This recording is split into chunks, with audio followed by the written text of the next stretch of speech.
Vamos lá.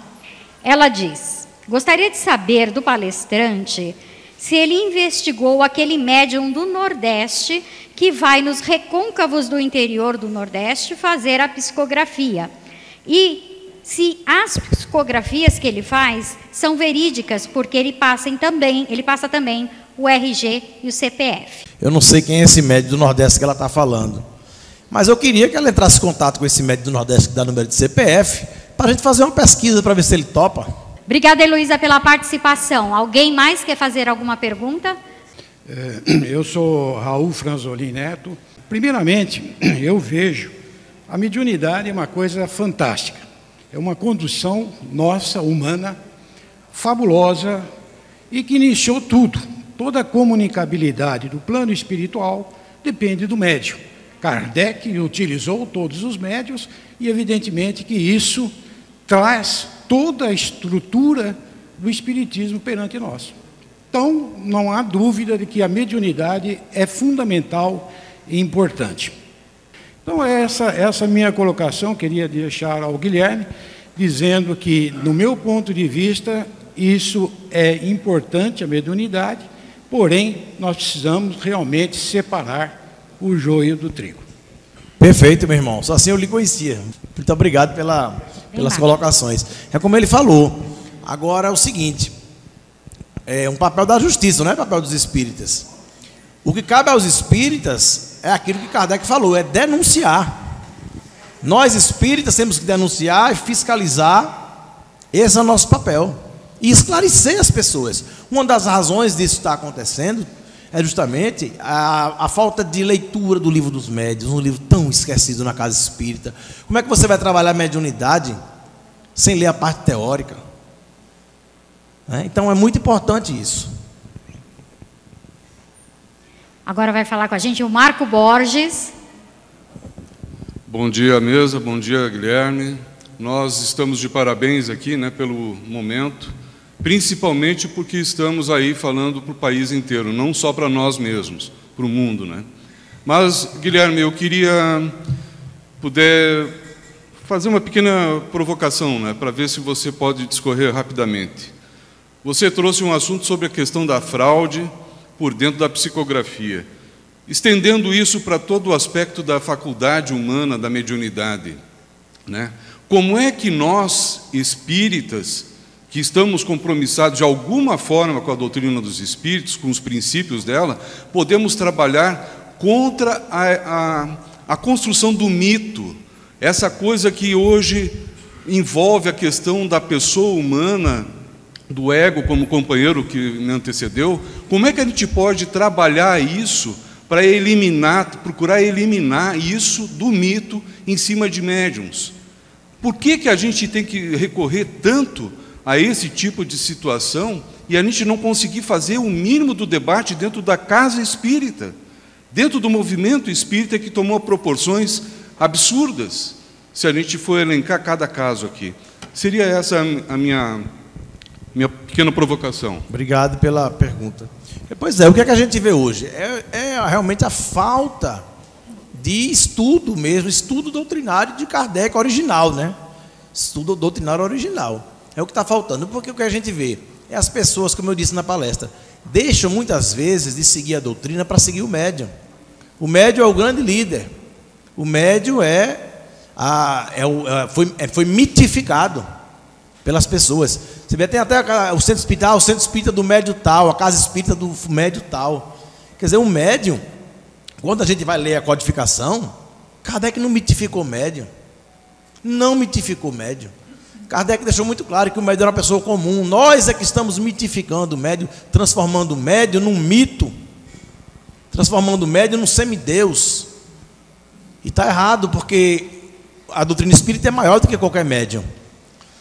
A falta da abordagem filosófica, da abordagem científica na casa espírita contribui para isso. A falta de pesquisa contribui para isso. Ficamos muito no evangelho, no imaginário evangélico, no imaginário do evangelho. A gente vê hoje muita casa espírita fazendo o espiritismo segundo o evangelho, Quando, na verdade, o evangelho é que tem que ser segundo o espiritismo, porque as concepções espíritas são maiores do que as concepções evangélicas. Porque o evangelho pelo evangelho não explica o espiritismo, mas o espiritismo explica os evangelhos. Muito bem. Olha, nós vamos deixar mais 2 perguntas, a Cláudia agora e depois o Cláudio. Oi. Oi, Guilherme, tudo bem? Eu faço parte de um grupo fechado na casa que eles nem gostam de dizer que tem psicografia, porque eles não aceitam muitos fenômenos, né? E eu vi que muitos dos casos que você coloca são de consolo, né? Mais de consolo, de mães e tal. Mas vocês têm um trabalho também dentro desses médiuns que não tem um trabalho para o público, mas que trabalho fechado mesmo. Existe alguma coisa assim? Vocês pesquisam esses médiuns que estão ali presos dentro das casas, mas que não fazem um trabalho de consolo? Não sei se eu consegui ser claro. Você fala do trabalho doutrinário, né? Isso. O Newton Souza, lá no Ceará, ele faz. Ele tem reuniões, inclusive, no início, na construção do evento, até propus até o Marcelo, do Newton vir aqui fazer psicografia, não fazer de cartas, fazer a nível doutrinário mesmo, perguntas doutrinárias, e ele poder contribuir e colaborar com vocês. Aí o Marcelo ficou, o pessoal não topou, mas ficaram de ver aí para talvez no próximo evento, né? A gente tentar fazer isso. Eu acho muito válido isso, acho muito importante, porque foi assim que Kardec construiu a codificação. Por que a gente não copia Kardec? Qual a dificuldade em se copiar Kardec? Foi assim que ele fez. E o detalhe, a construção da codificação foi toda da psicografia. É pior que nós somos obrigados a ouvir que não há médiuns comprometidos. Pois é. O medo do charlatanismo, o medo da fraude, ele é tão grande que as pessoas preferem tirar tudo. Olha, não vamos fazer isso aqui, porque pode ter fraude, então tira. Não é muito mais prático pesquisar, dar ênfase à pesquisa e saber separar o joio do trigo? Né? Então é isso, existem médiuns sérios, fazendo um trabalho digno na mediunidade com Jesus, um trabalho digno de cartas consoladoras. E o mais importante é a gente saber trabalhar e identificar o médium autêntico e trazer o médium autêntico. Essa coisa de dizer que o fenômeno já acabou, essa é balela. Você não viu aí a colocação do Newton? É por aí. Gente, bom dia. Meu nome é Cláudio e, na verdade, eu tenho uma colocação porque você bateu muito a que não estuda, não estuda. Existe casa que estuda o livro dos médiuns, estuda o público, há mais de 100 anos. E, no entanto, continua negando a evocação, continua colocando um muro entre os desencarnados e os encarnados. Então, penso eu que talvez, não é nem só essa questão de não estudar, porque muita casa estuda. A questão é questionar a autoridade, o espírita ser educado sobre as falácias argumentativas, sobretudo a ad hominem, que é a mais usada, e ter a coragem e ser libertado para questionar aquele cara que está ali na frente. Sabe? E aí, a partir disso, ele não é dono da verdade. E aí, ele vai ter coragem de olhar para trabalhos como o seu. Porque enquanto estiver numa situação em que o questionar, como vocês todos sabem muito bem, é proibido, eles não vão nem olhar para o que você está falando. Você vai ser só mais um que eles vão usar 1000 argumentos, daí a importância de conhecer as falácias argumentativas. Recomendo o curso do professor Túlio Viana, que tem lá no YouTube de graça. Então o trabalho ele é anterior. O estudo existe. O que no estudo não existe é certa coragem de fazer coisas pequenas, mas muito necessárias, como essa. Pois é, muito bem colocado. E esse tipo de trabalho dos médiuns sérios, das cartas consoladoras, precisam ser enaltecidos, até para mostrar às pessoas o fenômeno autêntico, porque na verdade elas não conhecem. E o que elas não conhecem, a primeira reação é de quê? De rejeição, porque não conhecem. Eu acho que a formação desse grupo, a formação desse grupo está sendo, melhor dizendo, um divisor de águas. Assim eu acredito e espero. De que as pessoas possam sair daqui convencidas do seu papel, de tirar o espiritismo dentro da casa espírita e levar o espiritismo para fora da casa espírita. Eu dei uma entrevista no programa da Mauri Júnior há 3 meses atrás. Nos 4 canais que está na internet, no YouTube, já passou de 300 mil visualizações. Para minha surpresa, sexta-feira retrasada, eles ligaram para mim e disseram: olha, teve tanta visualização que a gente vai reprisar. E eles reprisaram o programa 3 meses depois. Então é muito importante isso.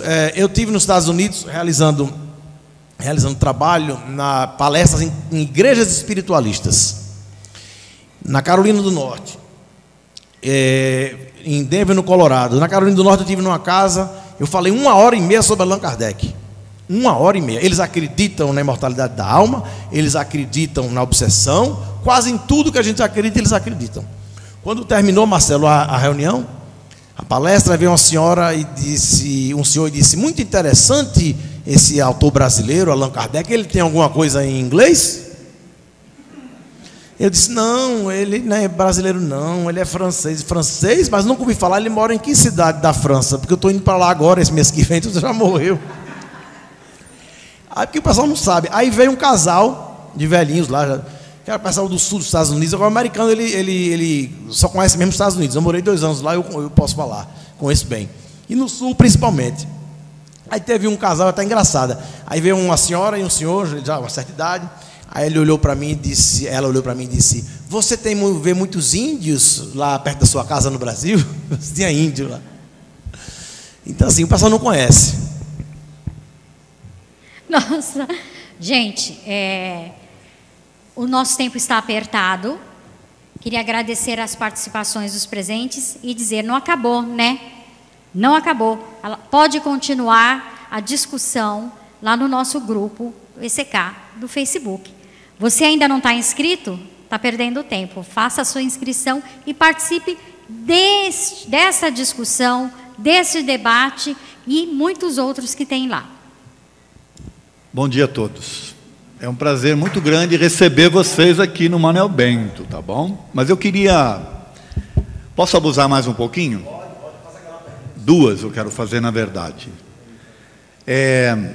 A primeira é que você teve nessa faculdade, lá na Inglaterra, de formação de médium. Isso não te despertou curiosidade de tentar entender melhor como é que eles fazem, se eles selecionam, se eles conseguem de fato pegar uma pessoa que não tem a característica ou, né, a mediunidade e desenvolver? Isso é uma coisa. E a segunda é: você procurou federativas, representantes do movimento espírita, a nível nacional ou estadual, para te ajudar nesse processo de descobrir fraudes e de anunciar que isso está acontecendo? Alertar, né? Alertar? Sim, sim. Eu vou precisar de um tempo bom aí, viu, Marcelo, para dar essas 2 respostas. A primeira, eu fiquei encantado lá com a Faculdade de Médios, com a Arthur Findlay College, descobri que tem outra faculdade em Amsterdã também, no mesmo estilo. Só que eu quis filmar e fotografar e me inteirar mais, e fui proibido, porque lá eles formam esses alunos, e os alunos que se destacam ficam à disposição da Scotland Yard para desvendar muitos crimes, aqueles crimes de serial killers, crimes hediondos, onde foram encontrados, tipo, localização de cadáver, tudo. Esses médios eles conseguem, então eles não podem ser filmados para preservar. Então eu não pude ter mais acesso por conta disso. Inclusive essa informação me foi passada por um jornalista investigativo inglês, e que ficou de me passar também alguns casos que foram desvendados através desses médios. Primeira pergunta. A segunda, eu procurei todo o movimento espírita, juntamente com outros amigos, como o Jorge Hessen, o próprio Clóvis Nunes. Estivemos na FEB 2 vezes para denunciar, porque a gente começou a viajar o Brasil com o primeiro livro, e alguns lugares, por exemplo, eu recebi um telefonema de um pessoal de uma cidade do sul do Brasil, não vou dizer o estado, mas no sul do Brasil, lá no sul, lá no final. E aí ele disse: olhe, por favor, venha fazer uma palestra aqui para a gente, para explicar, porque esses médios charlatãs estão vindo aqui, e a gente precisa alertar as pessoas. Aí ele marcou tudo, aí o pessoal ligado à federação lá, algumas pessoas, uma senhora ligada, disse: não, esse rapaz não pode vir aqui não, porque ele fala de fraude. Engraçado, porque aí o grupo ligou para lá, para essa federação, para alertar, e a federação disse: olha, nós não podemos fazer nada, porque esses rapazes estão fazendo essas psicografias em casas que não são vinculadas à federação. Aí eu me questionei, a federação ela não teve força para impedir que o charlatão fosse lá, mas ela conseguiu impedir que um palestrante, um pesquisador, com um trabalho já aí de longas datas, fosse lá alertar os irmãos para que não caíssem e não acontecessem novas vítimas. Para isso eles conseguiram. Outra vez eu fui participar de um circuito de palestras na cidade de Goiânia, Goiás. Um grupo, liderado por um palestrante de nome, ligou para uma das casas espíritas para não me receber. Não receber esse rapaz não, porque ele fala de fraude. Quer dizer, eles estão confundindo, como eu falei, tolerância evangélica com omissão, com conivência criminosa. Não seguem Kardec. Não seguem Kardec. Você vê, quando um falso advogado é pego se passando por advogado, a OAB denuncia, ele vai preso. Quando um falso médico é pego se passando por médico, o CRM denuncia, ele vai preso. Mas quando um padre é pego em pedofilia, pelo menos até uma época dessa era assim, o que a Igreja Católica fazia? Denunciava? Não. Transferia ele para outra igreja. Então, você vê, uma parte, estou falando toda a ala religiosa do movimento espírita, mas uma parte da ala religiosa do movimento espírita copia as igrejas. E diz que tem que ter compaixão. Nós temos que ter compaixão com as pessoas que estão sendo enganadas. O espiritismo não veio à Terra para ser achincalhado como está sendo, com a omissão, com a conivência dessas pessoas. Eu procurei os palestrantes conhecidos para que assinassem aquele abaixo-assinado que eu falei, que foi um abaixo-assinado, um manifesto, na verdade, com texto genérico. A gente não acusou médium nenhum, a gente só falou que era para dar apoio moral às vítimas das fraudes e à preservação dos médios sérios. Teve palestrante famoso que chegou a ligar para alguns desses médios que vocês viram aí, para se afastarem de mim. Ele foi capaz de fazer isso, de ligar para lugares para não me receberem. Esse palestrante ficou sabendo que eu ia para a Inglaterra com o médium Newton Souza. Ele se comunicou com uma pessoa lá, uma liderança espírita, que é um novato, ele não conhece muito espiritismo. E lá fui recebido num clima hostil, eu fui agredido moralmente e até fisicamente. Ele me empurrou 3 vezes assim, deu 3 tapas assim. Se você não precisa estar andando com o médium não precisa de você, você está sugando esse médium. Olha, nunca passei tanta humilhação como toda a minha vida, por conta de um palestrante, que, para vocês terem uma ideia da omissão, eu não vou citar nomes, ninguém vai nem saber quem é, vou preservar ele, porque se eu for ficar lá o nome dele, eu vou estar fazendo pior do que ele. Que teve um outro médium, charlatão, que ia dar uma entrevista na televisão, a televisão ia fazer um programa, e cada semana ia um representante de uma igreja, de uma religião. E eu descobri um desses aí, que está fraudando, ele é um rapaz jovem que responde a 5 inquéritos por estelionato, e teve 2 mandatos de prisão decretados. 2 mandatos de prisão decretados. E essa canal de televisão resolveu convidar esse médium para ser um representante do espiritismo. O que foi que eu fiz? Eu liguei para 2 palestrantes. Porque o evento ia ser na cidade dele, e o outro porque tem um bom acesso dentro do canal de televisão, que já estava promovendo o evento. Eu sabia que ele tinha esse bom relacionamento. Mandei pelo WhatsApp depoimentos das vítimas, os inquéritos por estelionato e os 2 mandatos de prisão decretados, que foram depois relaxados. Sabe o que foi que eles fizeram? Nada. Nem responderam. Nem responderam. Eles não seguem Kardec. Eu tenho muita dificuldade, e pior que são pessoas que eu tenho maior admiração, sempre tive maior admiração, sempre tive maior respeito. Gosto até hoje ainda de algumas coisas que eles produzem, mas eu fiquei muito triste e muito decepcionado. Porque eu vi que o interesse maior não é a doutrina espírita, não é a preservação da doutrina espírita. Existem outros interesses. É lamentável. A FEB, eu tive 2 vezes na FEB, eu achei que a FEB não ia se posicionar, mas para minha surpresa agradável, na matéria do Fantástico, que passou com um outro médium lá, que foi indiciado pela polícia, foi denunciado, não foi por mim, aquela matéria do Fantástico não fui eu que denunciei, ele foi denunciado por ex-trabalhadores, 4 ex-trabalhadores, que conviveram ao lado desse suposto médico por 2 anos. Foi assim que funcionou. E eles foram na delegacia, fizeram a notícia crime, e a polícia de crimes cibernéticos do Rio de Janeiro investigou esse suposto médico, também não vou dizer o nome, por 5 meses. Pegaram depoimentos de mais de 20 ou foi 30 pessoas. E após 5 meses de investigação muito bem feita, a polícia indiciou esse falso médico por estelionato e denunciação caluniosa, porque toda pessoa que ia descobrir a fraude, ia denunciar, ele ia na frente e prestava uma queixa na delegacia e entrava na justiça. Esse rapaz moveu 2 ações contra mim, uma criminal, uma civil, danos morais, calúnia, difamação e danos morais, e uma criminal. Moveu ação contra todos os ex-trabalhadores que denunciaram. Ele ia na frente e movia ação.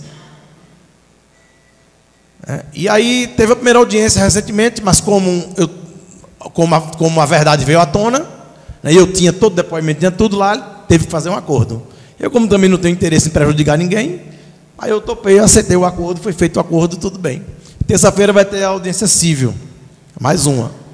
Eu tive que fazer 6 queixas-crime na delegacia, perseguido pelos fanáticos seguidores desse rapaz, que, coitadas, não conseguem enxergar a fraude.